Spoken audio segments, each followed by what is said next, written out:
A big thank you to everyone for coming out on a slightly wild evening. A big thank you to our online audience, which I think is particularly huge this evening. Yeah, I think several hundred. Amazing book. But if not, there are copies just up at the book stand over there. And we're talking to the two people who are responsible for bringing it into the world. A little disclaimer just before we start. Not all of the text on the screens will be legible. Some of them are like screenshots of pages, etc. But don't worry, if the contents of a slide is relevant to the discussion, we'll read it aloud. Now down to business. I'm very glad to say we've been joined by both Heather and Brian. It's really nice to see Heather, who I've worked with for years, and this is the first time we've actually met in person. Yeah. Dr. Heather Christie, FSAScot, is the lead researcher for Carved in Stone. Outside of this project, they release educational content via the handle ArchaeoPlays on both Twitch and YouTube, where they predominantly teach archaeology through Minecraft. Their academic background combines material cultural analysis, digital photography and 3D modeling, immersive museum experiences, and over 20 years of public outreach and education. And Heather is now pretty much an expert in all things Pictish after putting together this book. Brian Tyrell is the director of the international awards-winning publisher Stout, Stoat Press. Brian combines years of experience in game design and interactive narratives and infuses them with queer, disabled, and accessibility-focused perspectives. They're known for their comprehensive and compassionate approach to graphic design, art direction, and historical narratives. And Brian is also pretty much now an expert in all things Pictish after living this book for about 5 years. Heather and Brian, welcome. Thank you. You've completed this massive undertaking. Did that involve drawing on the work of many others? Yeah. Yes. This book is a mountain of many people's work and contributions over a very long time. Yeah. I, very early on, I asked if we needed to keep a list of every single source that we used because it quickly reached unmanageable numbers. And I did generally, but I can't even tell you how many people whose research this book summarizes, really. It wouldn't exist without the researchers who have done all of the excavation and historical analysis, and also craftspeople who have been very skilled at their crafts and looking at Pictish craft as a result. So yeah, we are summarizing a lot of the wonderful work that everybody else has been doing, basically. Yeah, we're lucky to have worked with so many different kinds of craftspeople and specialists. And I mean, as is with archaeology as a field, I mean, quite literally a field, there are so many volunteers who will have dug out literally the research and the evidence that we get to, again, summarize in this book. And Yeah. I've been selling this book at conventions, I've been talking to people, and often the narrative likes to congratulate one person for the success. But even the direct people who worked on the book, we're talking peer reviewers, consultants, a team of 20 illustrators, which is massive and so fun to work with, but also a lot of people all contributing unique, exciting voices to the project.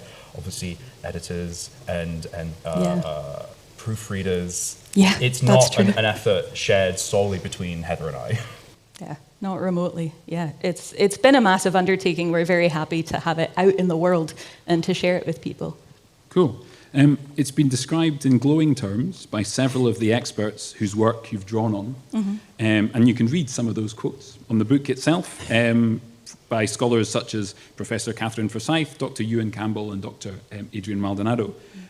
However, I kind of wanted to read to you all from someone who had nothing to do with the book at all, because I think it kind of captured something of what the book really is about. So this is quotation marks. I've just bought a book that has instantly climbed to the top of my "this is how we should communicate archaeology" list. It's a good start. The volume is the result of a collaboration between archaeologists and game designers, and what fascinates me is why it works so well. In research, we normally live inside small rooms of the house of knowledge, each of us focused on a very specific question, a subset of a vast field. Every now and then, though, I feel the need to step back to see how all the pieces speak to one another and form a world that actually functioned. This book does exactly that. It stitches landscapes, languages, foodways, and social structures into a coherent, vivid whole.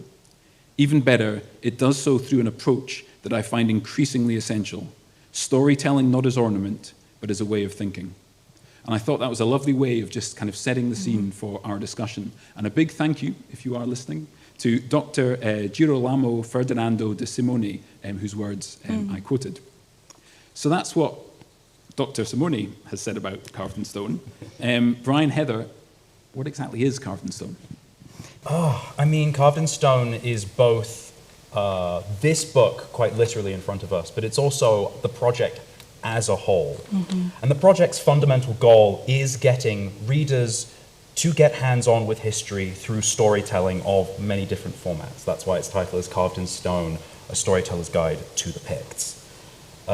This book is the first step towards that goal, but it is, I would say, more like a giant leap. And then hopefully we'll have some faster, shorter steps after that. For readers to engage with the past, they need to be able to play with it, to consider it constructively. But what does really playing with history look like? Storytelling is one of humanity's oldest forms of play.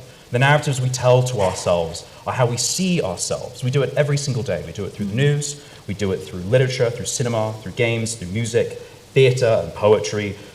There are many other forms of storytelling that we like to enjoy, both casual and serious, high emotion, and just a little bit of fun. Consuming personal stories, such as reading, listening, watching, is one of the most effective ways of forming an empathetic connection with another person's narrative. Think, for example, of the Titanic.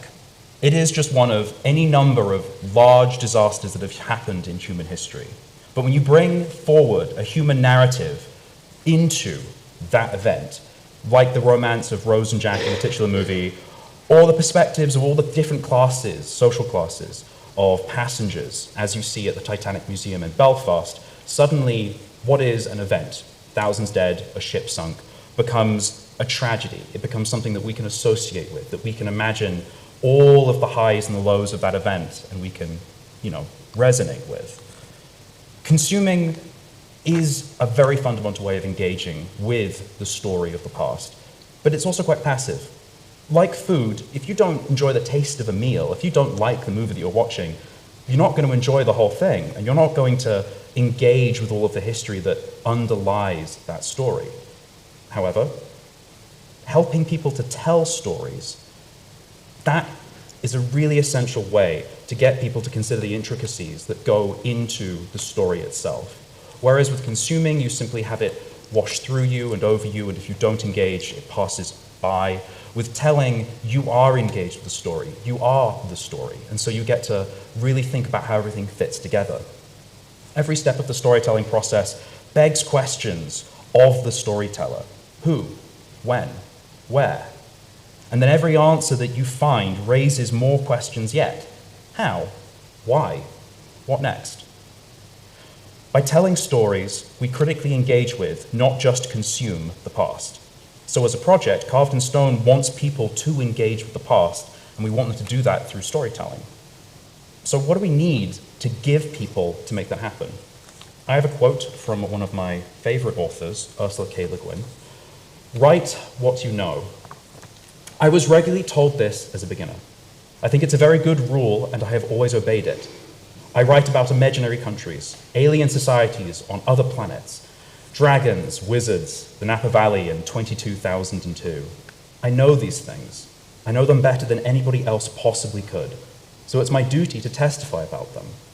I got my knowledge of them as I got whatever knowledge I have of the hearts and minds of human beings, through imagination working and observation, like any other novelist. All this rule needs is a good definition of know. One does not need to be a professor of the Picts to be able to imagine themselves in their shoes. One doesn't have to be an expert in any historical culture to simply envisage oneself in the past. However, one does need a knowledge of themselves and a knowledge of the past if they wish to envisage themselves in it.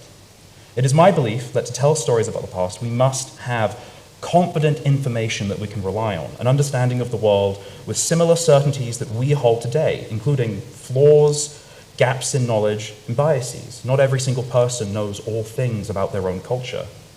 We also need common points of reference, Especially when storytellers are working in concert together, we need to have solid details to which we can anchor ourselves and from which we can swing from and scale onwards and upwards within the narrative itself.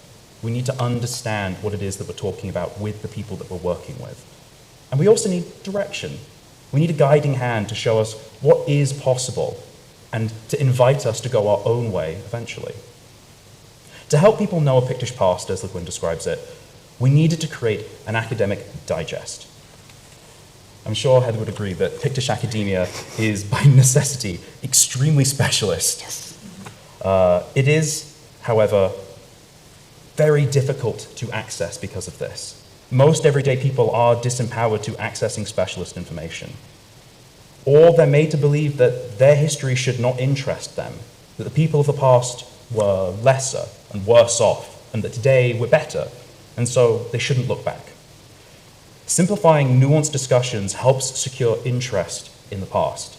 In this project, we highlight not the arguments and speculations necessarily that happen with the knowledge that we have, but what can be done with it. For example, I have on the screen here 2 pieces of information. On the left, we have what is good to know. This is a summary of a piece of evidence found at a site in Lair, detailing how it might function. It is as a lock. And on the right, we have what we believe is needed to be known in carved in stone, which is why might a society have a lock?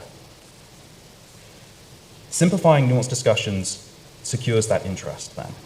And after securing that interest, we're able to take disempowered readers who don't believe they have a place in the past, that don't believe that they should care about the past or a right to the past, and we can cultivate their hunger for more and then redirect them back into what is good to know about the past. So in the book, we'll give examples later, but we have simplifications at the beginning, but always we draw back into outboxes and into appendices in the back where we discuss with more nuance some of the research that goes into these stories, and we then invite them to question and challenge. We ask them to question how we've presented the narrative and wonder where they want to go with their own narrative. To empower readers, we also needed to break away from the conventions that leave them feeling disempowered and disinterested. We needed to speak, look, and dress differently from how much of academia presents itself today. We needed to take on a new shape. And so we started looking at visual encyclopedias. These are from DK. This is the Visual Encyclopedia, which is a large book of lots of different topics. Here it focuses on fish and sharks. But you can see how it takes lots of interesting concepts and breaks them down into small paragraphs, labeled diagrams, visually interesting dioramas. This is another one. It's one of my favorites. It is Stephen Beastleyd's Castles, and it is a just beautiful example of taking history and finding story in there. There are hundreds of people in this bisected castle under siege by warriors, and maybe like 10, 20 different pop-out boxes of how the siege tower works and all the people within it, and you can imagine all the different lives they have. This is engaging in a way that sometimes academia, while specialist and necessary, isn't. We can also look out of academia as well. We can look at, say, this, Dragonology from Candlewick Press. The Ology series of books were very, very dear to my generation of readers when we were younger. And this looks at a fictionalized idea of what, say, a beast book would look like, but for dragons, with dragon riding and the magic and the mysticism thereof. It came with textures that you could touch and little fun games and riddles and puzzles and fold out and flaps. It was wonderful for me as a 10-year-old. And this, as a book, is engaging in a way that sometimes academia isn't. At its heart, Carved in Stone is a project about engaging with the past. And through every step, we've had to be very intentional about how we present information. Here are some process sketches of how the book started to take shape, first with studying visual encyclopedias, and then drafts of how we might break information down inside the book itself, and then finally, in this third column on the right, some flat plans when we first had established a curriculum of the topics that we needed to show. And you might recognize some of these shapes and these scribbles of mine in the final book itself. So, covering like an entire culture, as you tried to do, is quite the monumental undertaking. let alone, I suppose, bringing people up to speed in an engaging way with all of that research, and recent research in many cases. How did you decide what readers needed to know?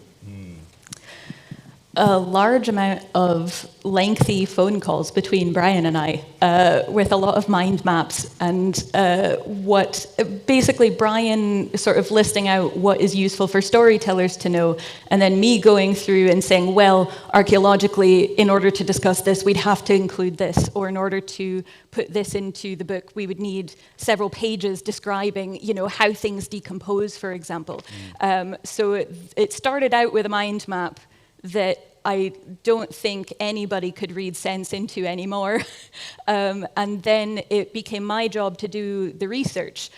Brian is not a trained archaeologist, so he's not expected to be able to distill down all of the ideas of Pictish research, archaeologically, historically, art historically, etc. So that was my job, and it was a monumental task. And I think I did okay with it, personally. I think you did brilliantly. But there is an element to which there was a point where we were starting to think about marketing the book, and one of the early drafts was something along the lines of everything you need to know about the Picts. And I had to say, oh no, well, actually, everything for the late 7th century that is reasonable for a person to care about.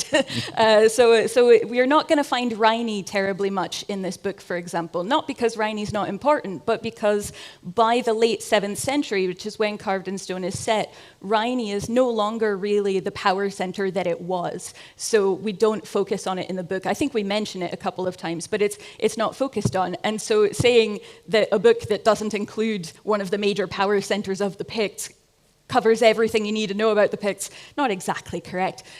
So part of my job was distilling from the lock stuff from Lair, which is a great description of a lock for archaeologists and material culture specialists, but it's not something that the average person will be terribly interested in terms of the exact form of the lock and what the materials are and how the spring mechanism works, etc. So distilling that into useful information, but also deciding when we were going to focus on and what that meant we were excluding of the Picts, even if that was something large like Rhynie, for example. Yeah. I feel like it was this constant dialogue back and forth of starting from different conceptions of what a book could be. Mm-hmm. I, as a writer, coming from this sense of, well, what do we need to tell stories? What resources are useful? And making requests that now with 5 years distance from that, I can think, oh, wow, those are really unreasonable questions for archaeology to have. And then equally with archaeology, bringing in thoughts of, well, if you know this, then you need to know this. And thinking as a writer, oh, God, I don't want to explain all that. There are so many baseline assumptions. Yeah. I mean, I come from an archaeology-adjacent, nerdy background. Mm-hmm. If my mum was watching, hi, Mum, we watched Time Team when you had dinner on. Yeah, you guys did a lot of LARPing and such. Yeah, I did tutor reenactment for my summer holidays. I got to leave school early because they were like, well, it's more education than what he's getting at the end of summer. And I came to the Picts as a culture with assumptions that are just radically not what they do. Mm-hmm. I assumed that because they were adjacent to, say, other written cultures, they must have some kind of writing, right? Sort of. Complicated. They do, they just don't care much about it seems. Yeah, and that's such a fun facet of them as a culture to explore. And another one that's an assumption I make is pottery. Yeah. Using clay. Yeah. They have very particular uses for it that they also, and then particular not uses for it. And it's very much, they are aware of the ways that people use pottery, such as for jugs and vases and to contain food, and they're importing that in those containers. Yeah. And then, as we understand it right now, not really making them themselves. Using them. Yeah, the Picts are kind of deliciously wonderful as an archaeologist because they're such a clear example of agency among the culture themselves. So they were in touch with the Romans. They knew the Romans. They went to war with the Romans multiple times. And then later, they're holy people pilgrimage to Rome frequently. They're not disconnected from the rest of Europe. They know about all these other cultures, and many of those cultures have writing systems. The Picts used two of them. They used the Latin writing system and the Ogham writing system. They just didn't really use them all that much, or at the very least, they didn't use them in anything that survives terribly well. We have some pieces of Pictish writing. A lot of them are in Ogham, some of them are in Latin. They're predominantly personal names, and that's about it for the Picts. So it's not like they didn't know what writing was, or they didn't understand what writing could be used for. They knew, they just didn't think it was terribly useful. And the same is true with pottery. They knew what ceramic bowls were, they just didn't bother with them themselves. They had other ways of doing those things. And it's really lovely for a lot of us archaeologists to see a culture demonstrating that level of agency in such a way. And for me, my specialty, or originally at least, was intercultural interaction. So what happens when two cultures come together and meet for the first time? And a lot of discussions of intercultural interaction are, they tend to go with the narrative that the culture that's more advanced, quote unquote, spreads its culture to the less advanced, quote unquote, culture, and that's how it goes. And that's just not how it works. That's been disproven quite a lot in archaeology, and the Picts are a beautiful example of that happening. Again, saying more developed and less developed or whatever is also problematic in many ways. But to assume that the Picts met with the Romans and then decided, oh yeah, the Romans have all this great tech and we're going to adopt it just without question, it takes away a lot of the agency on the part of the Picts. And the Picts are very much clearly telling us, no, yeah, we took their stuff, we used it for what it was, and then we, did our own thing. And it's pretty great. So when it comes to making like a curriculum of information for people, we've found very early on that it was impossible to describe the Picts by what they weren't, because that would be a book like this tall of all the ways that they were unique in comparison to other people. So instead, we needed to approach the reader from the ground up. We needed to build a foundation of knowledge so they could understand why the Picts were making the decisions they were, and also then make their own inferences. Because again, one of the core goals of the book is to get you to question and think, well, what would I do if I was in this place and I had these different perspectives? And I mean, I've got one narrative from here, but would I want to do my own thing? Do I think it's different? That's what engaging with the past is. So we wanted to speak to the reader as if they were a Pict. The majority of the book is written in the second person. You know this, you have friends who do this. Whenever we have speculation from archaeology and we're not quite sure about what the monks debate frequently about what the population of Pictland was, but some people say, there's a lot of monks debating in lieu of academics, basically. Yeah. Or your grandparents. There's a degree of people debate about whether Brethay actually controls all of Shetland, but it's fine. But to build that base, we just needed to start wide and sort of zoom in to a peak where you're then able to look down on everything. So we started out at the very beginning of just what even is archaeology? How do we know what we're talking about, and why should you trust us? And also, why should you even care about this book? Why should you play with the past? Why is it interesting to reflect and to envisage yourself somewhere else? Then we had to build into, what does Scotland look like? Is it even Scotland right now? At this time, no. What does the wild, unsettled landscape exist like? What would anyone who visits here see and experience if they were to walk around and live here? Then once we'd established the temperate rainforests, the rivers, the mountains, then we could start looking at this place just as places, as borders. Where are the people? What boundaries exist? How do you talk to each other? How do you live in community? Who do you look to for leadership? Who is your king, and why do people like him? Why might you hate him? And then once we'd established all of these larger cultural points, we could start looking at more individual perspectives. What shared concepts do we have together? Again, there's so much that we have to build from the ground up here. How do you think about the passage of time when hours and minutes aren't how we talk about them? How do you think about the spiritual, the fantastical, the allegorical, the everyday mundane, when they're all blurring together as real, tangible forces that impact your life? And then, finally, we can get to just the everyday stuff. How do you do a day? What do you fill your day with? Where do you go? How do you get there? Who and what do you see as you travel? What do you eat for dinner? How do you unwind afterwards? All of this is half of the book. Mm-hmm.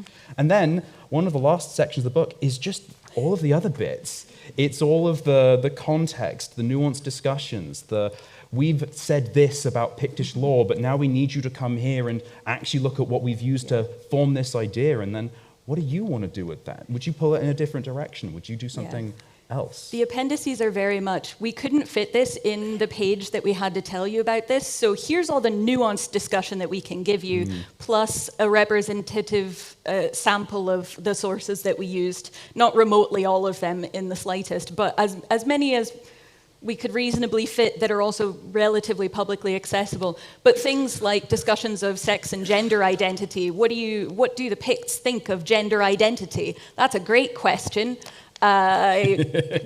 Sometimes I wish I didn't have to answer that question because it's a very complicated one. So we go into all of the nuance of that and what we can say historically and archaeologically, what we can't necessarily say or rely on, and what readers or storytellers can then do. We make a lot of suggestions of, we don't know this for sure in archaeology, but here are some thoughts you can use in your own stories, so that we're not just saying we don't know and moving on, we're giving readers tools that they can then work with, basically.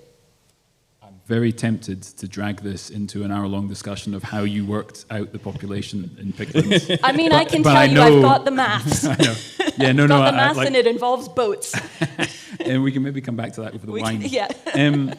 Much of the book is structured in two-page summaries of specific topics that deal with a whole raft of different topics. Mm-hmm. With so much to cover and so little space, how did you approach distilling all of that research into like a single two-page summary? Painfully.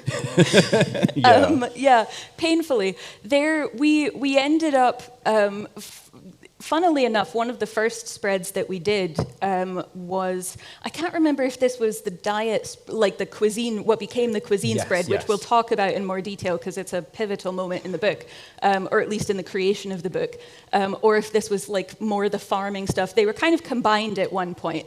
And I had given research over to one of the writers who isn't here, Lizzie, and she took it away and wrote wonderful pieces, none of which mentioned cows.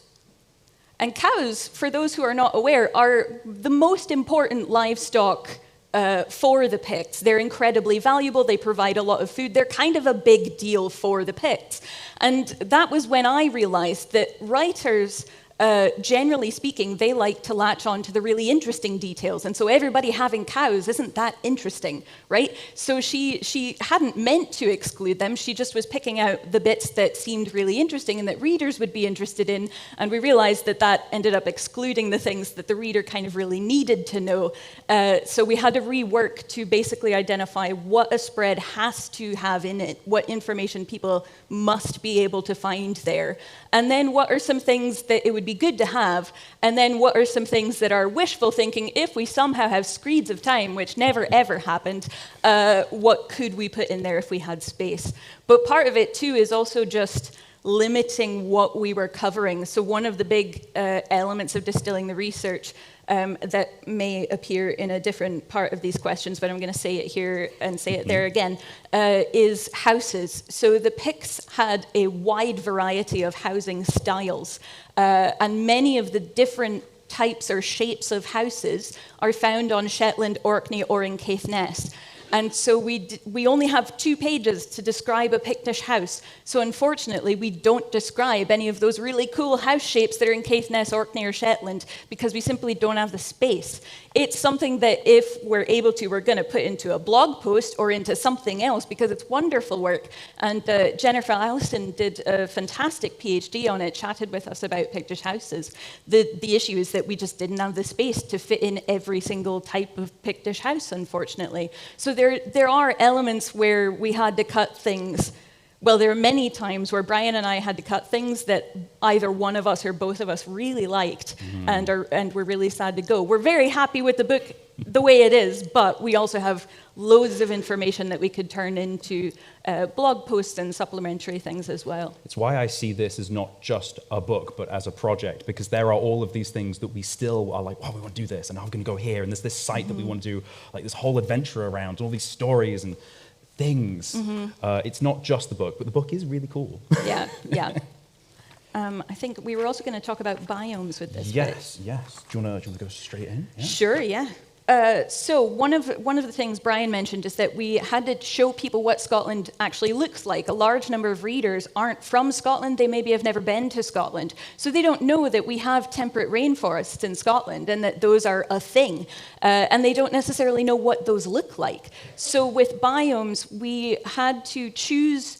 Initially, we had notes on all of the potential types of ecology, or at least general types of ecology that you get in Scotland. And then we realized we couldn't possibly fit all of them in the book. So we distilled it down to 6. We had to choose 6 of them. Temperate rainforest is one. You've seen briefly the peat bogs spread as well.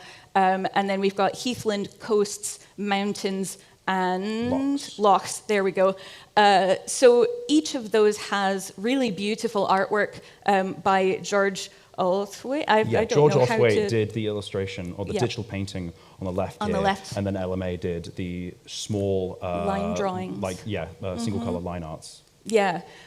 So we have the really beautiful artwork of the biome, and then we've got the flora and fauna that you can find in those places. It's not everything that you can find in those places, but it's significantly more than you might think. I am the child of a biologist and ecologist, so and he's also an entomologist, so there are bugs in there. I do apologize, but I had to.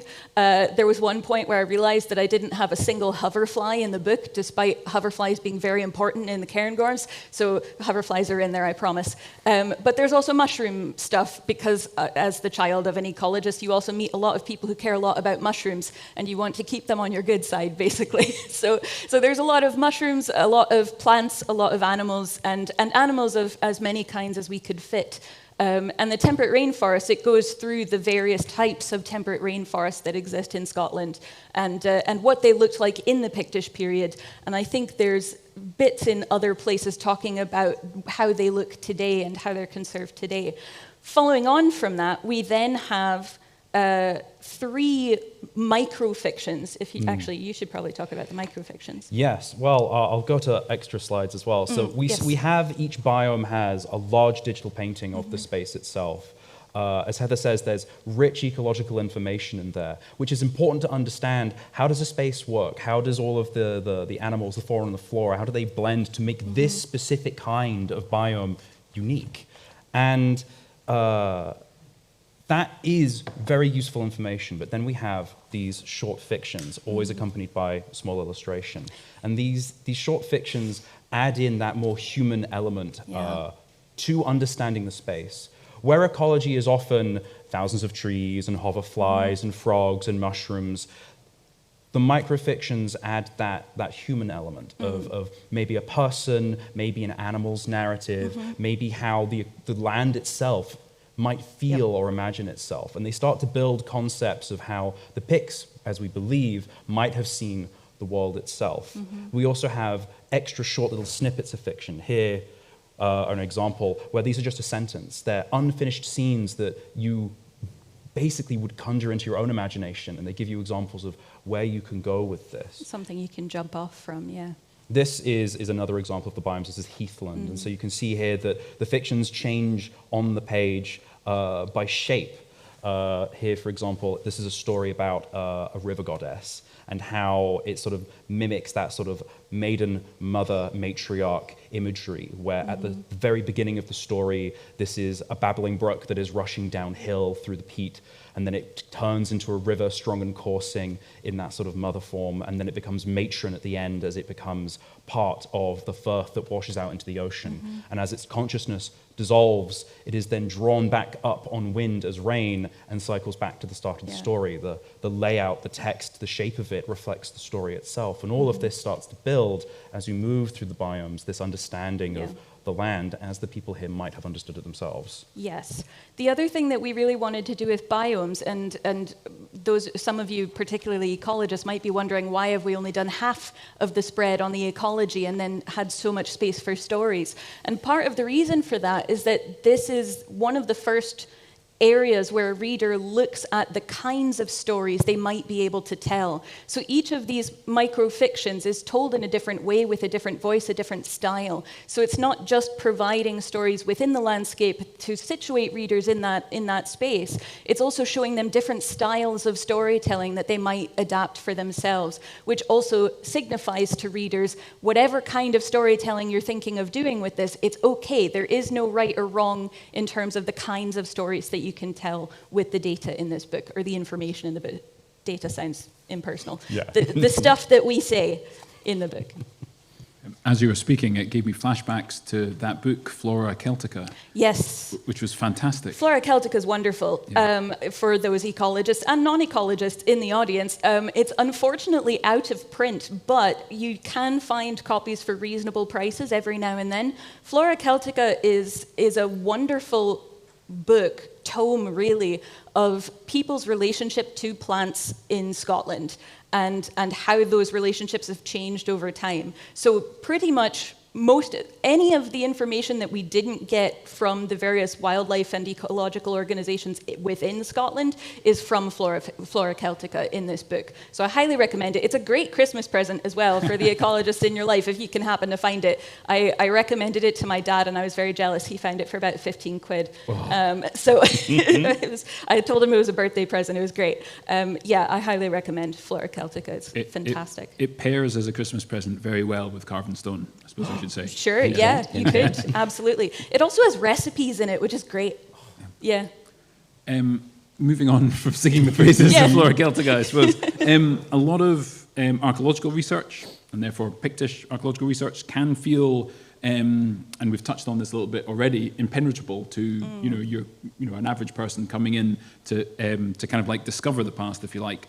How did you approach getting the reader excited to learn about Pictland? There are a number of strategies. One of them, and this is more subtle, or certainly something that I think the academics will pick up on, hopefully, touch wood. One of the things that I really wanted this to be, as somebody who wasn't a Pictish specialist before entering this project, and now certainly knows quite a lot about the Picts, I wanted this to feel to the academics and the people who have been doing this research like it was celebrating that research and celebrating that work that they have done. And I think that by itself starts to encourage the reader to look at what this is and what it does. But then there are also other things. Yeah, feel free to. This is the byre house. I mentioned we couldn't go into multiple different types, so we stuck with the byre house. Pictish houses are generally, or at least in sort of mainland Pictland, which is sort of Aberdeenshire, Murray area, and then it goes further south, but the byre house at least is certainly that zone, and also Perthshire, etc. In fact, this one is modelled after the byre houses at Lair in Glen Shee. So they're turf houses. They frequently have cobbled floors, at least in the part of the house intended for the animals, and then a third to half of the house is intended for humans to use. And this is a lovely illustration by Letty Wilson that really took everything that we had for byre houses and just crammed in as much as she possibly could. And it was delightful to get this in my inbox. So yeah, I don't know if you want to... Well, go to this slide so we can start talking about some of the specifics. But as a broad principle, the way to kind of get that excitement into the reader is to find the human in the history. Yeah. It's the... many Pictish houses are made of turf, which, if you aren't aware, is sort of like root-dense soil blocks. And it's a form of architecture that's found in lots of like Northern Hemisphere countries. It's a very convenient material because there's plants and there's dirt. And it's there. It's there. And Scotland, in many places, doesn't have a lot of trees, depending on where you are. So turf is a far more reliable building material in lots of Scotland. Yes. And to a modern day audience and to a reader, living in a dirt house sounds sort of like the very first experience of playing Minecraft. Yeah. And it's not that fun, and you want to replace it as fast as possible. But for the people who lived in Pictland, this was their bread and butter, and they liked it. They enjoyed living like this. They had access and could see other forms of architecture in other parts of the world. In fact, the Romans came with their own architecture, and it failed pretty miserably. It was not the greatest in Scottish weather. Yeah, large open vista buildings, all that cold wind and rain Scottish blowing hills. through. Great so idea. this worked for them, Yeah. right? And so we needed to show that the people who lived here were actually having a nice time. And that's what we wanted to do with the artwork. Something that was delightful about the illustration that Letty put together is that all through this illustration, you might see it on the previous slide, there are kids playing hide and seek. Yes. And they are engaging with all the different aspects of the house. They're hiding in the workshop, they're hiding in the rafters, they're They're hiding in in the garden. They're everywhere. Yeah, one of the old grandparents is playing too. Yeah, like yeah. this is very much a family unit of a space. And you can see elements of that, like in this central image here. I'll move the cursor to highlight it. You've got two teenagers canoodling in the rafters, and there's another kid going, and then spying on them and being grossed out. It's Yeah. pretty great. And one of the things about these images is that in archaeology nowadays we're trying to find representation of children in archaeology, but it can be very difficult to find objects intended for children. And so to have children, and especially teenagers, who frequently get even more overlooked in archaeology, they're even harder to find in archaeology because teenagers are trying to be adults, basically. So how do you find an object intended for a teenager, and definitively so? Whereas in this artwork, we could play and show teenagers and children in addition to, adults and the elderly, etc. One of my I love this piece because there are also so many Easter eggs for archaeologists. So for those who may be familiar with the Picts, if you are familiar with Lair especially, there were some really fantastic finds of retired grindstones that were used as the step in the doorways of those buildings. So we've got grindstones, there's one in the workshop and then one leading into the actual house. So there are actually two different grindstones there. We've also got ogham graffiti up one of the rafters, which wouldn't have survived today, but we like to, Letty especially, a lot of the artists worked a lot of ogham. They really enjoyed working little ogham messages. One of our artists, Elame, she was doing some of the lettering for ogham and styling of the ogham, and as a placeholder text, she just wrote zoinks in ogham, so that was fun. She didn't tell me she was going to do that. There's another one where somebody's got a mug of tea and it just says tea in ogham on the side. It's great. So this graffiti just says Belly was here. The bottom right image where you have an adult and then a child using a quernstone. The child-sized quernstone is an actual archaeological find. There have been a few found, but this one is particularly modeled after the one at Jarlshof. So they're all of these little bits and pieces, Easter eggs for non-archaeologists and historians, but also Easter eggs for the archaeologists and the historians in there as well. And this is the finding the human in the history. I mean, when I was a kid, I had a tiny model Dyson vacuum cleaner that had confetti in it, and it didn't vacuum anything up, but it blew the confetti around, and I would vacuum after my mum because I found it really fun. And I'm now also kind of like vacuuming as an adult, so I guess, hook your kids early on cleaning. But see, get them on the quernstones early. That was a core experience for me, and then, knowing that there was a parent out there grinding grain, making flour, and the kid was like, I want to do that too, but the stone's a bit too big, and they made a stone. That's the reflection point. That's the finding yourself in the past. Yeah. I could look at the Beyer House illustration for days. There's so much there. I think we had a second example here with cuisine as well, because I mean, this is one of the first spreads that we really committed to in the book. And this was also where we swapped from that third person, the Picts did this, and they had a diet of burr, which is a very sort of, again, in certain contexts, appropriate way to discuss the past, but it's very impersonal. And here, Lizzie, for the first time when we were development of this, swapped to you. It's like, you eat this in the spring, and your aunt makes this beer, and it makes you feel a little too hungover in the morning, so you always go a bit easy on it. Your uncle really likes cheese, so you need to eat it early, because otherwise he's going to eat all of it, and you're not going to get any. That kind of style of information, and it fundamentally shifted everything that we were going to approach the book with. It was like a light bulb moment of, this is how we need to talk about the Picts. This is how it makes you feel part of the past. Everyone loves food. Yes.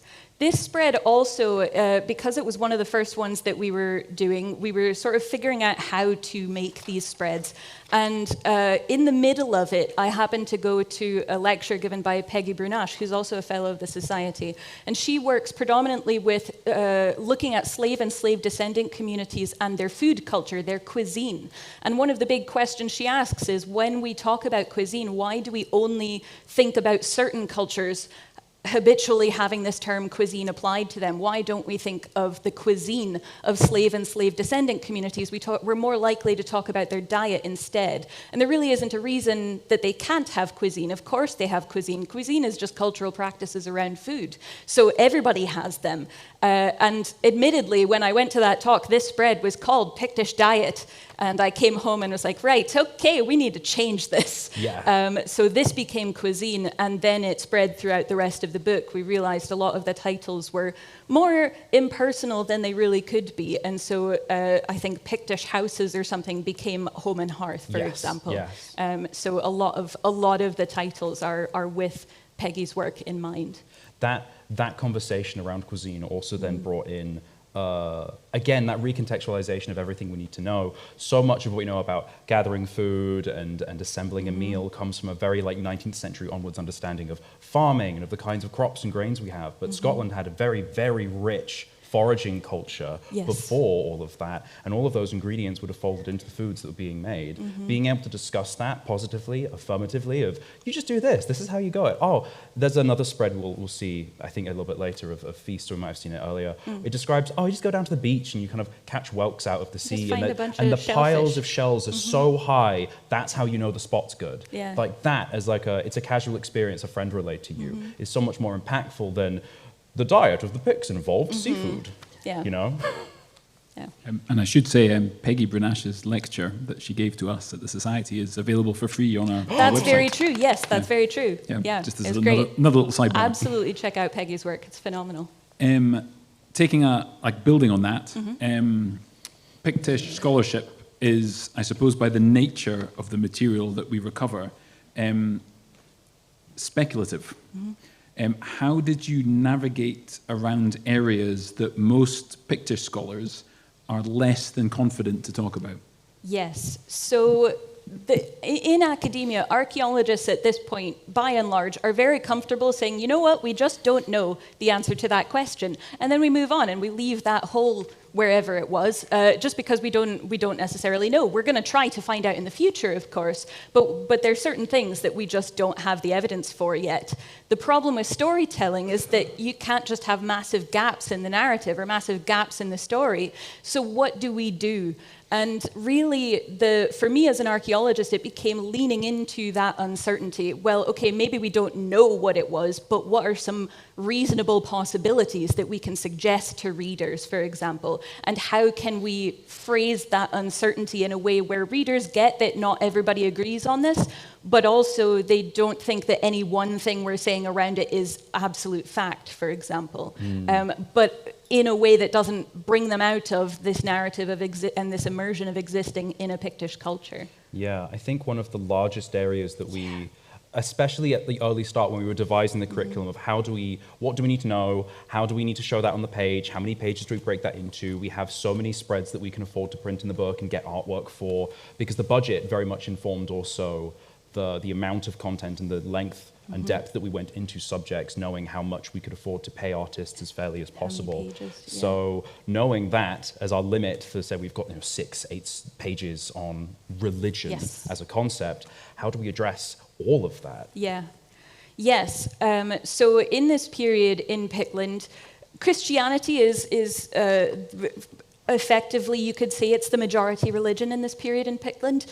Many Picts are Christian. It's not an unusual thing. In fact, it's a relatively common thing in Pictland. But that doesn't mean that everybody is Christian in this period, nor does it mean that nobody is somewhere in between the non-Christian beliefs and the Christian beliefs. It also doesn't necessarily mean that there is only one set of non-Christian beliefs in this period, in this time.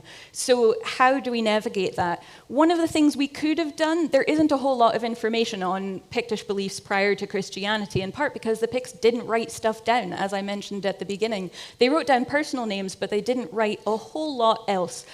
We do have evidence of, say, water deities, for example. There seems to be some evidence there, but it's kind of sparse and it's difficult to be specific about. One of the things we could have done is extrapolate from, say, Irish sources or other Celtic cultures and belief systems that use things like Beltane and Samhain, for example. But we don't really have a whole lot of evidence that the Picts observed those belief systems. And so, on the one hand, we want to give the readers something that they can use, but we also want to try and avoid projecting belief systems onto a people in the past that we don't necessarily know they actually practiced. So when it came to the non-Christian belief systems, a lot of it had to do with the elements. There's documentation. Adamnan talks a lot about a Magus Broichin, who is in the court of King Brede I. So this is during the time of St. Columba, so about a century-ish earlier than our time period. And he is said to have controlled the weather or to control various elements. So we've got that in there. There are discussions, as I said, of water deities, particularly river deities. So we've got artwork reflecting that as well. There is also the suggestion that craftspeople who transform materials, so something like a blacksmith or a brightsmith, for example, that there is something mystical in that. We don't know exactly what the Picts felt that was, but there's evidence to suggest that, or at least it's kind of understood among Pictish specialists. So that is also mentioned in that spread. But we are generally very open about what those beliefs could have been otherwise, just because we don't have terribly much else to go on, and in a way it allows us to let the readers figure out what they want to do with those as well. One of the in the book and then in the appendices, linked discussions that we have, is that in the book we describe the informal practitioners of local animist faith traditions as sorcerers, and the more formalized, respected practitioners as magi and maguses, owing mostly because there's Christian documentation from Adamnan naming them as such. Yes. And so we say that's the names that were used by at least people who are adjacent to them. There are scholarly articles that sometimes refer to them as druids. Yes. But in the common collective cultural consciousness, druid is a very Irish thing and very strong Irish roots through neo-paganism and through old identities of faith. And while it may be accurate, maybe the Picts called themselves druids too, and also shared that faith, or were as a separate division of faith that shared the same name. Calling them druids in the main center of the book may draw all of those other projections on from our subconscious that we pick up from the media that we consume. And so we wanted a different name for them in the core book. But then the appendices, we explain all this. And we say, you can really use whatever name you want for your conception of what this local faith is going to be. Yes, we're more than happy for people to extrapolate and speculate on whatever they want to for this style of Pictish faith. We are clear in the book that people can play with this information. We'll talk about that later as well. Our job in the book is less to show exactly what it's more to show people what we do know and then show them the possibilities they can take that to, so that when they then create their own stories, they know when they're crossing the line from fact into probably speculation and then into fiction. I have no issue, and I've said this in a couple of talks now, I have no issue with somebody giving the Picts lightsabers. I think that'd be really fun to do. But it's our job to let people know. I mean, this one's kind of intuitive, but part of the book is us saying, the Picts we don't have evidence for the Picts having lightsabers, but if you want to give them lightsabers in your story, go for it, right? It's up to you. And then we get to Christianity. Yes. And Christianity in this period is very interesting, very complicated, and different, but also similar to Christianity today. And one of the elements about this is that this is a religion that is practiced by millions and potentially billions. I don't know the number of Christians in the world, but it's a lot, right? So we wanted to make sure that these spreads are respectful of those beliefs and those peoples, while also being clear on what as far as we know, Pictish Christianity looked like, for example. One of the biggest things in there is that There in academia at this time there is a practice of people worshipping saints, for example. There's a lot of worship of saints, of various saints, depending on where you are, or just depending on who you like better, depending on who you've heard of. In academia, these are called saint cults, quote unquote, and using the academic term cult as simply a strong veneration of a person or deity. But cult in modern parlance means something very different, so we can't exactly publish this as saint cults necessarily without offending a large number of people. So we instead chose to call them saintly orders and make it clear that we mean different things to monastic orders, for example. But even the use of order there comes from sort of a game design and from a narrative design perspective of taking the problem of, well, we can't call them saint cults, that's offensive, or could be seen as offensive to people who do worship saints today, and calling them saintly orders borrows from everything we've already established for monastic orders as groups of people who work in a specific setting to then venerate and worship in a specific way. Saintly orders is different, where monastic orders, they are cloistered literally in their monasteries and they have their specific practice. Saintly orders interact but have a similar level of veneration, and it's equally as important. Yes. They get to play with each other on the page, which is really fun and also, I would say, efficient. Yes. The other thing is that technically, in terms of monastic orders like the Franciscan monks or the Benedictine monks, most of them don't exist in the late 7th century. They're more of an 11th to 12th century. A lot of them form in the 11th to 12th centuries. So some of them do exist, but they're not clearly in Scotland in this period, for example. So we do have to be very clear about what we mean with the saintly orders, for example. The gig of asking you guys questions is just the easiest gig in the world. We're on to my last question to you. How do you signal to the readers of Carved in Stone that they're allowed to play with the past? This was the most fun part of this project. Yes. Not that the other parts weren't fun, but yes, finding ways to give readers permission to play in many ways involved giving ourselves permission to play. And as an academic, as an archaeologist, we do that on occasion, if we're at the pub chatting with each other. But we rarely get to do it to the extent that I got to do it with this book. So there are a number of ways. Some of them are more overt, where we simply say, please play with this book. This is, if you want to. This is a spread on equipment. This is a very common trope in any form of adventure-based fiction. What do you bring on your adventure? What tools do you have? One of the early kind of like chafing points between narrative goal and archaeological information is the realization that we don't have evidence that the Picts had backpacks. And that was a fun conversation to have. They had book satchels. Yeah. But yes, whether those were used for anything, like what if there were satchels for other things? I got a lot of very strange questions that I then had to figure out what the answer was. And a lot of the time I hemmed and hawed and then hoped that some academic had it in a footnote somewhere. So what was fun about this problem is now we have a narrative constraint of, if you are a Pict and you're playing as a Pict, you're always going to be traveling light unless you have, say, like a cart and a donkey or something like that.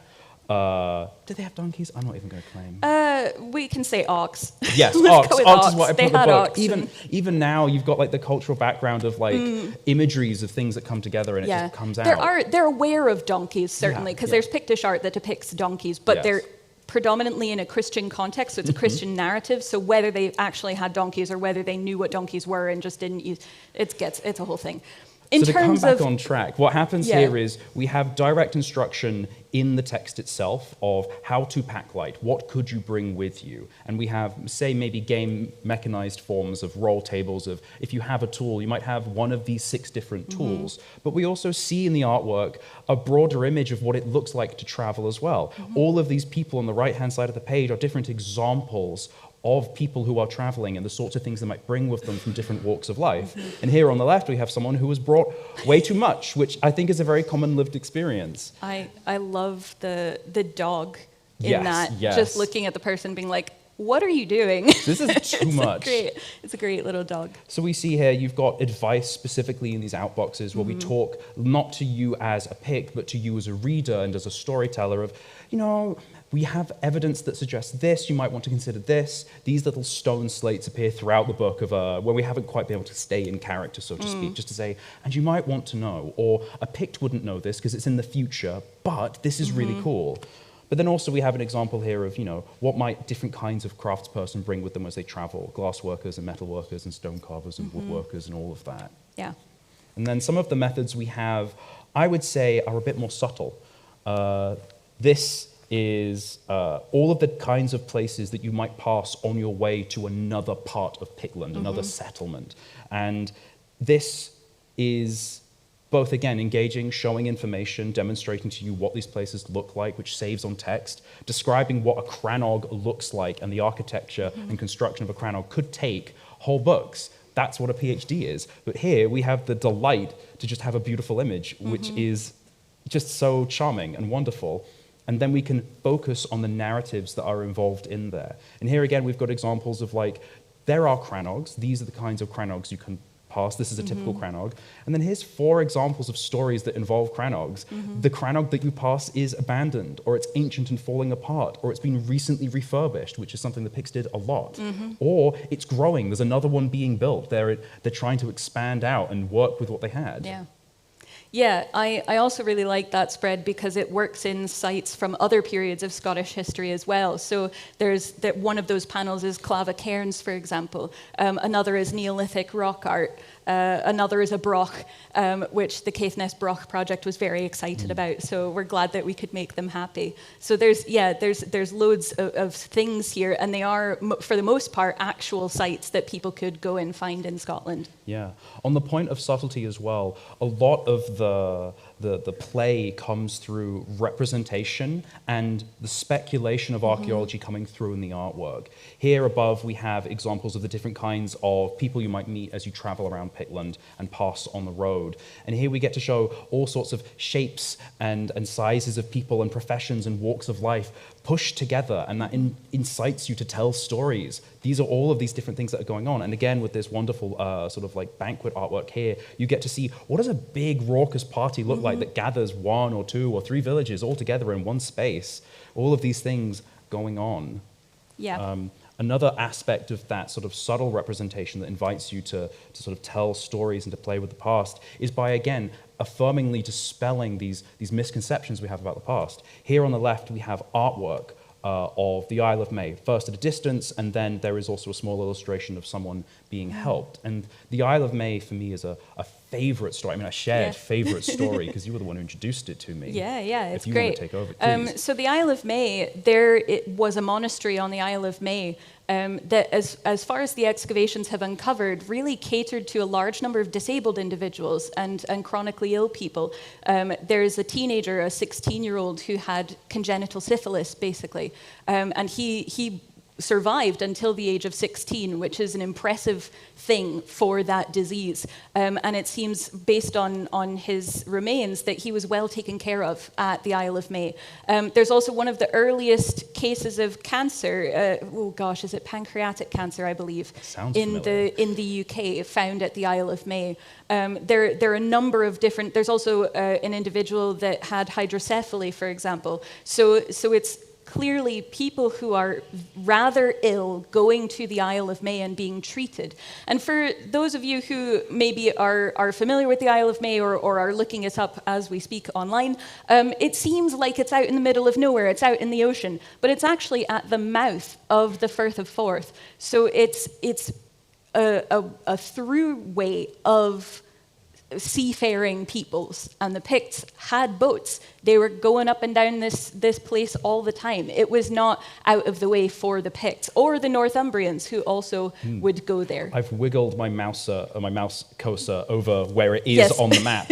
Today, that looks really out of the way, but it's a major shipping lane. And that's what's so exciting, is that it's a place that everyone could be dropping into and, giving supplies and donating, and also cross-culturally as well. It's that feeling of humans are kind and humans like being kind. And we get to show that in history where so often narratives around disability, narratives around being different, often focus on ostracization and on, cutting out the fat, Yeah, which doesn't mean that we are, rose-tinted glasses or anything. We certainly get into people who are not so kind in Pictland. There are various settlements, so we look specifically at Lair, Abernethy, Clatchard, Craig, and Burgh Head, and there are characters that we've made up for each of those locations, some of whom are great, nice people, and some of whom are less so, and perhaps you may want to avoid them because they like to set fire to things. Or perhaps they're going through their own difficulties and struggles that they're not able to necessarily communicate or have the language for. Exactly. We also have an entire spread that Brian showed earlier briefly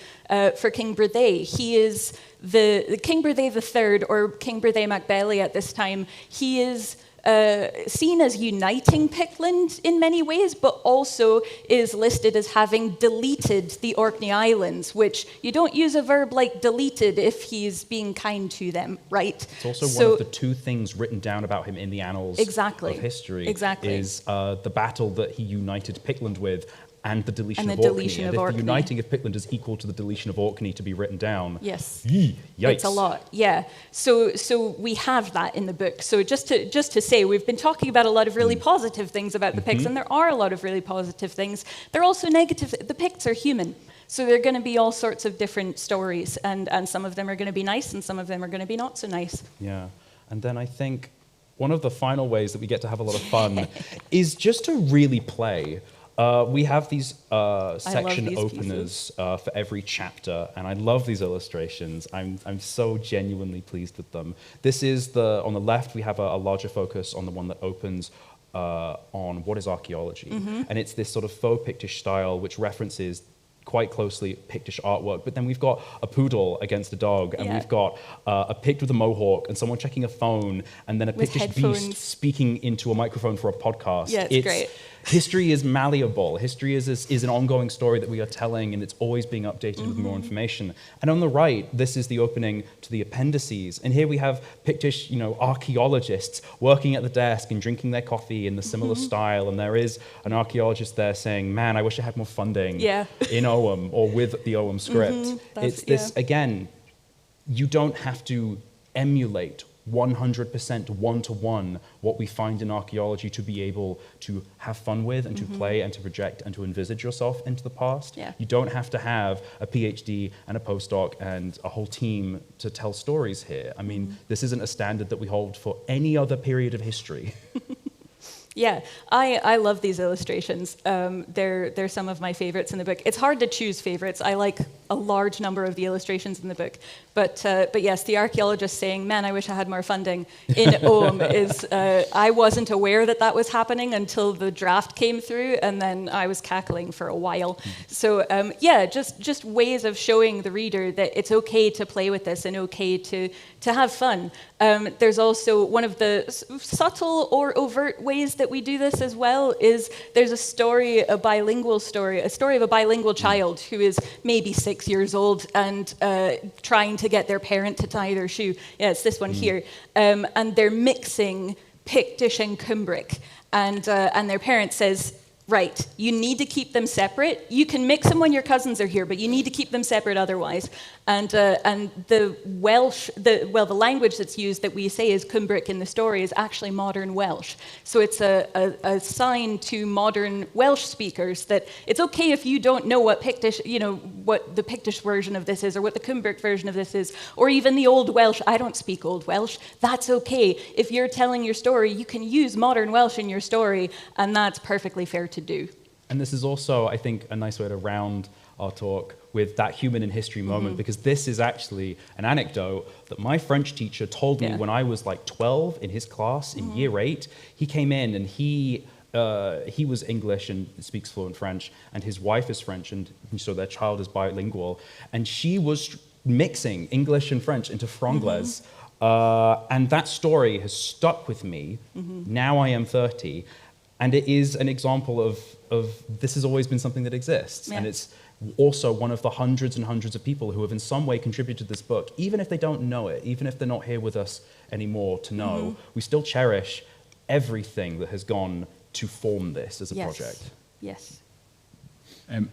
I have a lot more questions, and I will be using that OM funding. I need more funding text in future funding applications. Yes. First of all, can I ask everyone to give a round of applause as a big thank you? Thank you. Um,